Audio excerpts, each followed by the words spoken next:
Okay, happy birthday po sa inyong lahat. Happy birthday, happy Father's Day. Belated Mother's Day naman. Nung nakaraan, Mother's Day. Ngayon, Father's Day. Sana sa susunod, araw ng mga byudo at mga byuda. Para naman, siyempre, hindi mo na masabing ano yung byudo-byuda na eh. Opo. Mahalaga, pero maselebrasyon o wala, ang mahalaga, masaya. Kaya nga yan na lagi sinasabi ng Biblia, lagi kayong masaya. Always masaya. Sa ating pong pag-aaral sa araw na ito, na araw ng linggo, tayo mag-aaral ng Biblia. Women Bible, ginagamit po natin sa araw na ito. Sabi po rito sa Biblia, bago tayo papalahod, tayo muna ay hihingi ng gabay sa Diyos. Panginoong Diyos, sabi naman na pagkakataon nito, kami po mag-aaral ng iyong salita sa Biblia. Tulungan mo kami, pagbabayan mo kami, paunawaan mo kami, sapagkat ang iyong salita ay pagkain, pagkalatuan. Salamat po sa ngalan ng aming Panginoong Jesus. Amen. Dito po tayo, Barangay 96, Sony, District 1, Tondo, Manila. Meron pong nakalagay dito sa libro ng Isaias.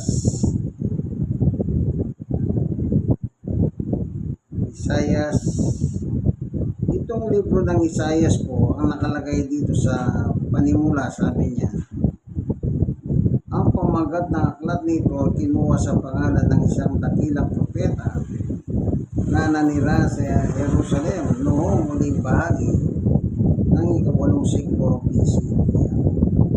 Si Isaias po pinupupit dito. Nanira sa Jerusalem. Siya po siyang dakilang propeta.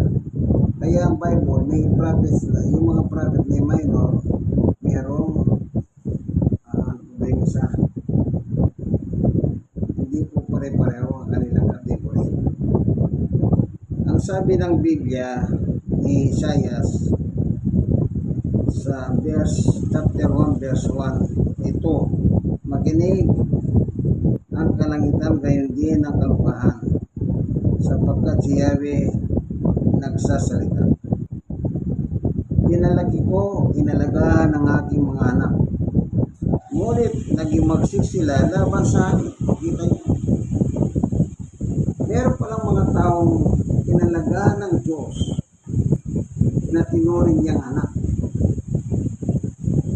Pinalagi ko, sabi niya, inalagaan ng aking mga anak, ngunit nagimagsik sila laban sa akin. Meron palang ganyan mga tao noon, nag-iimagsik pala sa Diyos. Ito po yung mga Israelita. Sila po yung naglalakbay sa disyerto. Pag-araw, dahil mainit ang araw, naglalagay po ng makapal na hulap ang Diyos. Yun po ang kanila panlaban sa init ng araw. Pagdating naman sa gabi, dahil madilim sa disyerto, naglalagay ang Diyos ng ilaw sa pamamagitan ng apoy.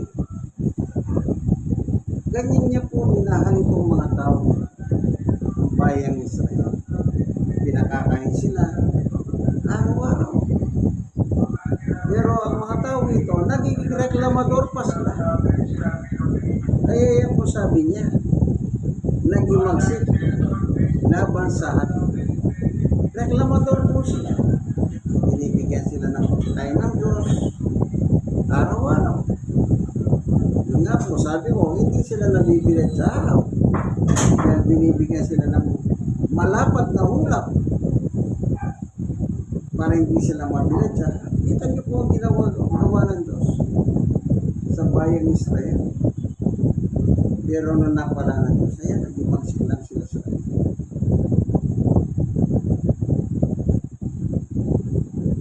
Nakikilala ng baka ang kanyang Panginoon at ang asno kung saan siya pinapakain ng kanyang amo. Ngunit hindi ako kinilala ng Israel. Hindi ko maunawa ng aking bayan. Kita nyo? Ikinumpara sila sa hayop. Totoo nga naman yan. Anong sabi ng Diyos? Yung baka. Anong sabi niya? Kakilala ng baka ang kanyang Panginoon, ang kanyang tagapag-alaga. At ang asno, kung saan siya pinakakain ng kanyang amo. Yan sa panahon po natin ngayon, mag-alaga ka ng aso. Aso.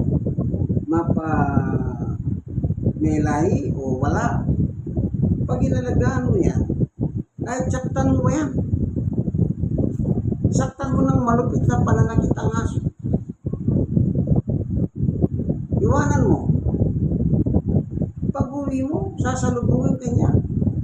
Masaya siyang sasalubong sa'yo, kaibigan. Kahit hindi mo siya pinakain. Kahit hindi, sinaktan mo siya. Kasi ikaw ang amo niya. Ikaw ang nagpapakain sa kanya.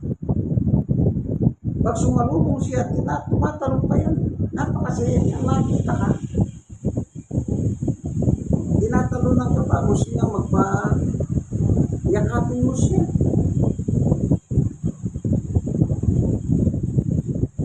Ganun po yung mga hayop. Nature na ng mga hayop yan, hindi na. Ang mahirap, yung tao, inalagaan sila ng Diyos. 40 years po sa disyerto. Wala silang bahay. Kung saan sila abutin ng gabi, doon po sila nagtatayo ng tent at matutulog sila. Pero, anong sabi ng Diyos? Nag-ibagsik pa sila sa kanya. Ibig sabihin, lumalaban sila. Lumalaban. At sa mga tao ngayon, hindi ba, ano sabi ng mga magulang? Bakit? Lumalaban ka sa amin. Ano bang nagawa namin? Di ba may mga magulang na ganyan? Yung anak lumalaban. Kaya nga yung kanta ni Fred Aguilar, anak, saan ako nagkamali? Nung araw po, sumunod sa kapitbahay namin. Ngayon wala na sila nasa Cavite na yun. Ang sabi po ng kanyang anak, kasi nasa abroad po yung tatay na nasa Japan, TNT siya. Ang sabi ng anak, nung nandito na sa Pilipinas yung ama niya, nakita ko po yung pag-ahaway nilang mag-ama.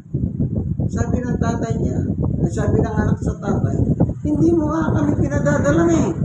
Kaya nga hindi ako nakapag-aral. Sabi naman itong tatay niya, anong hindi kita pinapadalan? Pinapadalan ko kayo, sabi niya.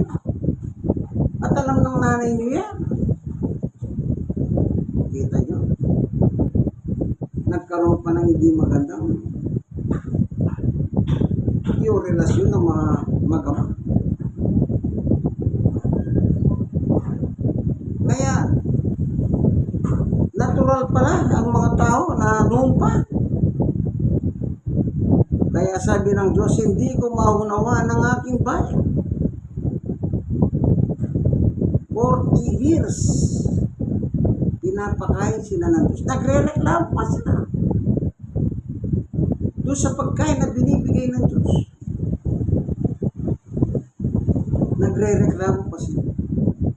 May kinakain na, hindi na sila naghanap ng pagkain, binibigyan sila ng Diyos. Hindi na sila nag-uukay ng para may bangon tubig, hindi. Diyos na rin na nagbibigay ng tubig. Pupukpukin lang ni Moises yung bato, sumisipo lang mga tubig. naliligo sila. Everything. Tapos dumating pa panahon, nagre-reklamo pa po sila. Kaya sabi ng Diyos, hindi ko maunawa ng bayan. Palibasa ang bayan sila ng Diyos. Hindi sila may takwil. Yan po ang naturalesa ng magulang. Yung magulang mo, kahit anong sama ng anak mo, hindi mo siya basta may tatakwil. Pero yung anak mo, may tatakwil ka niya. May tatakwil ka ng anak. Pero yung ina, hindi may takwil ang kanyang anak. Bakit? Siyam na buwan siyang dinadala sa kanyang sinapupunan. Nagtitiis siya ng hirap. Alagaan.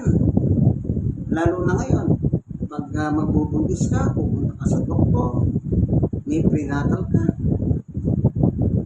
Pinapainom ka pa ng vitamin para malusog ang bata pagka panahon ng mga anak. Pagkatapos, pag lumaki ang bata, sinusuwag pang magulang. Sa kasaysayan po ng pagiging anak, nagbumula po yan sa lalaki at babae.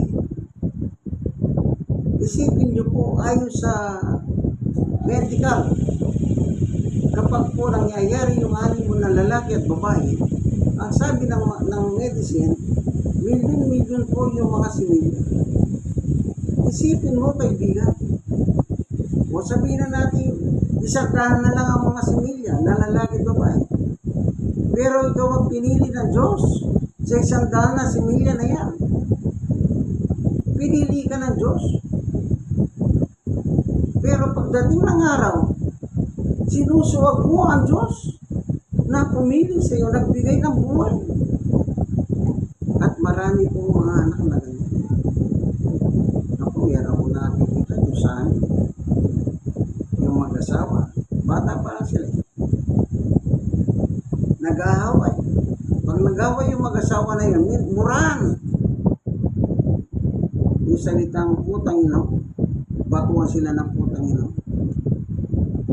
Yung anak nila, maliit pa lang, magdadalawang taon, tatandaan niya po yun.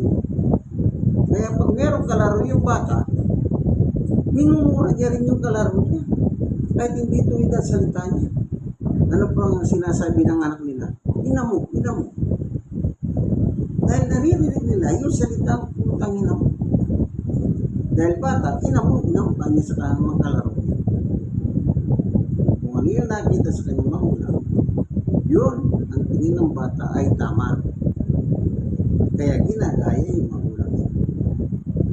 Ganyan din po noong panahon ng Diyos. Sinuwag po nila ang Diyos. Ano pa, tingnan natin dito sa isang talata, ano po? Na kung saan ang sabi ng Diyos, noong panahon na yon, ay ganito po sinabi ng Diyos. Ito. Yung panahon na yon, babasahin ko po, ano?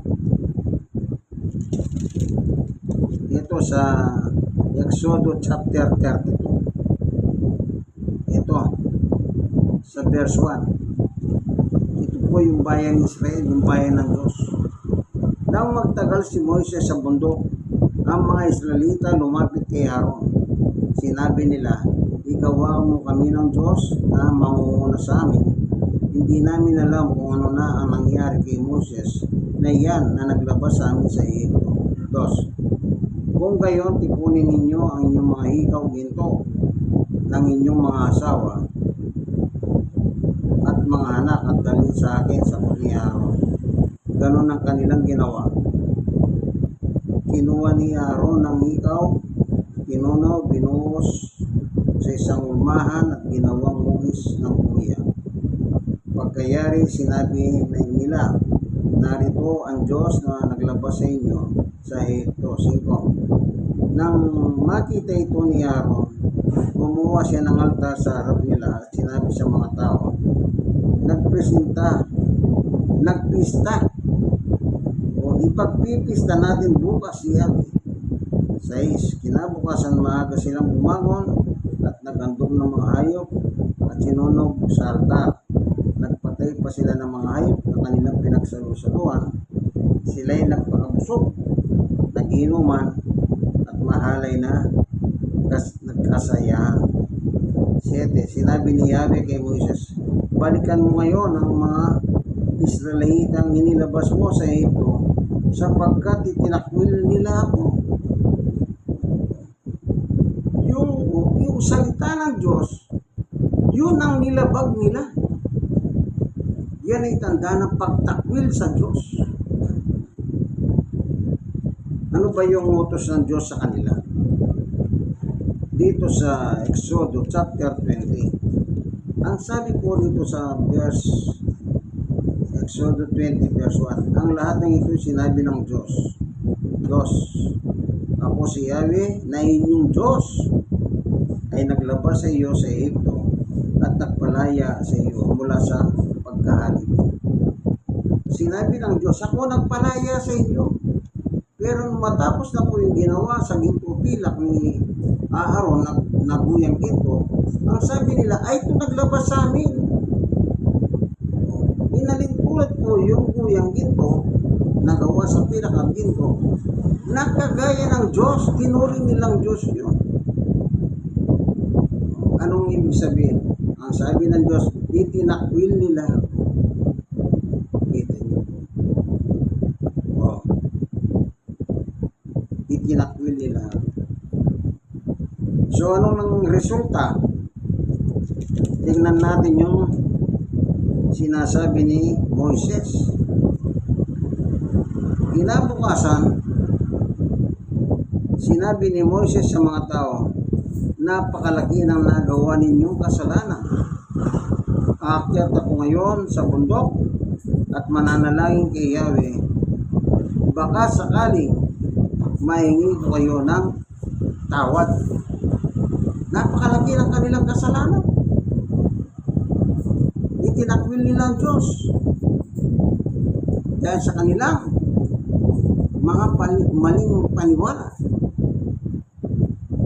Sunod sa 31, umakyat nga sa bundok si Moises at nanalangin kay Yahweh. Sinabi niya, napakalaking pagkakasala na nagawa ng mga tao. Napakalaki, hindi lang basta malaki, napakalaki. Napakalaking pagkakasala ang nagawa ng mga tao. Gumawa sila ng Diyos-Diyosan, ginto. 32, ipinakikiusap ko upang patawarin na ninyo sila. Kung hindi ninyo sila mapapatawad, burahin na rin ninyo sa inyong aklat ang aking pangalan. Kita nyo yung ginawang pagmamalasakit ni Moses. Kung hindi nyo sila patatawarin, itong bayang Israel na inalaga ng Diyos ng 40 years sa disyerto, alisin nyo na po ang pangalan ko, sabi niya, sa aklat ng buhay. Gano'n na lang ang pagsusumamo ni Moses. Kasi alam niya ang mangyayari pag parurusahan sila ng Diyos. Sa 33, sumagot si Yahweh, kung sino ang nagkasala sa akin, ang siya kong buburahin sa aking aklat. Kung sino nagkasala.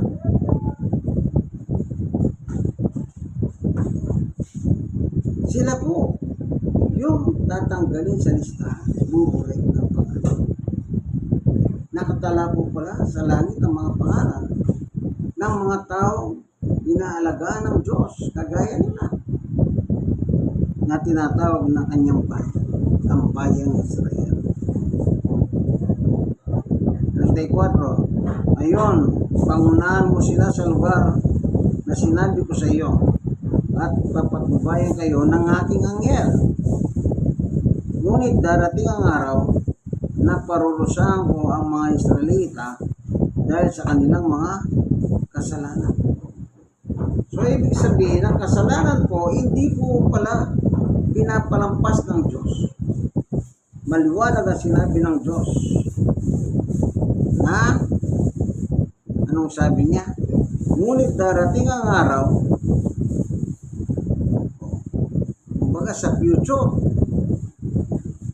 parurusahan ko ang Israelita dahil sa kanilang mga kasalanan. Ang Diyos po mapagpatawad. Hanggat nabubuhay tayo, kaya nga sabi niya, darating ang araw. Ibig sabihin, may pagkakataon pa sila humingi ng tawad sa Diyos para hindi sila parusahan. Meron pa silang pagkakataon na humingi po ng tawad sa Diyos para hindi sila parusahan. Sa libro ng Gawa 3:19, meron po nakasulat ng ganito. Anong nakalagay sa 3:19? Kaya nga, magsisi kayo at magbalik loob sa Diyos upang patawarin ang inyong mga kasalanan. Magsisi at magbalik loob sa Diyos. Para saan daw po? Para patawarin ang inyong mga kasalanan. Mahirap po na abutin ka ng kamatayan na ikaw ay nasa kasalanan, kaibigan. Wala ka ng second chance pag namatay ka, kaibigan.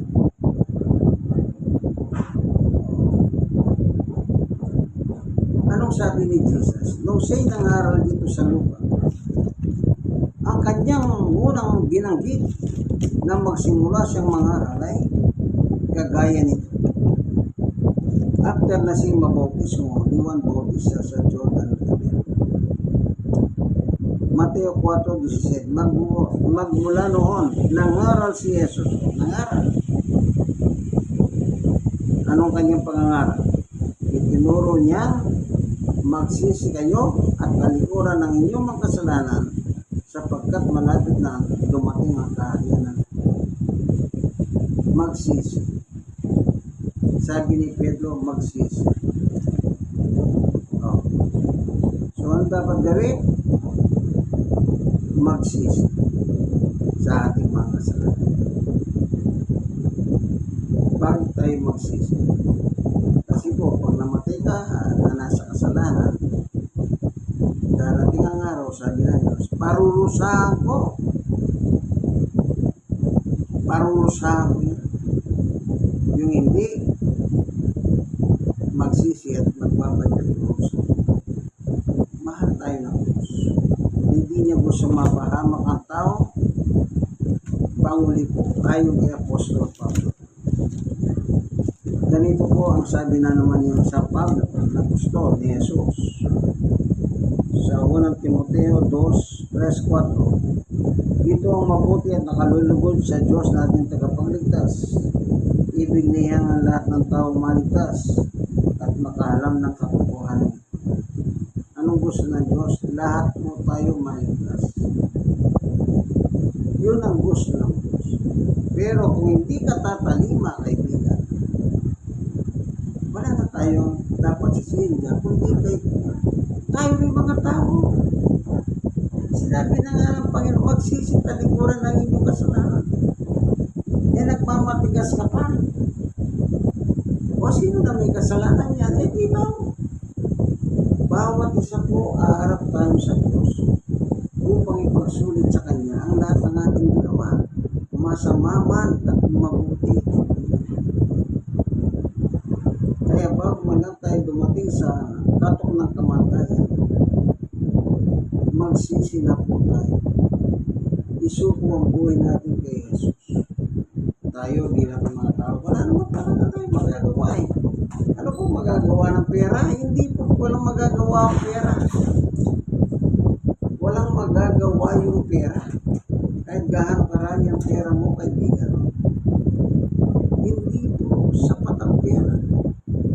Magsisi ka lang talikuran ng kasalanan. That's it. Mahirap po bang gawin yun? O sadyang matigas din ang ulo ninyo na gaya ng mga tao noon sa panahon ni Moses. Salamat, Panginoon Diyos, sa iyong tinuturo sa amin na kami bilang mga tao dapat kami magsisi sa aming mga pagkakasala. Ang mga pagkakasala ay dapat aming talikuran kagaya ni Magdalena. Na si Magdalena po ay nagkasala sabi ng Panginoong Yesus, hindi kita ahatulan Magdalena. Uwi ka na at huwag ka nang magkasala. Sana ganun po tayo. Hindi na po tayo, huwag na tayo magkasala. Kung yung kaibigan ni Jesus, Brother Manny Bautista, God bless us all po sa inyong lahat. Ano? Mahal tayo ng Diyos, kaibigan. Kahit anong sama mo, mahal ka ng Diyos. 1,000%, mahal ka ng Diyos.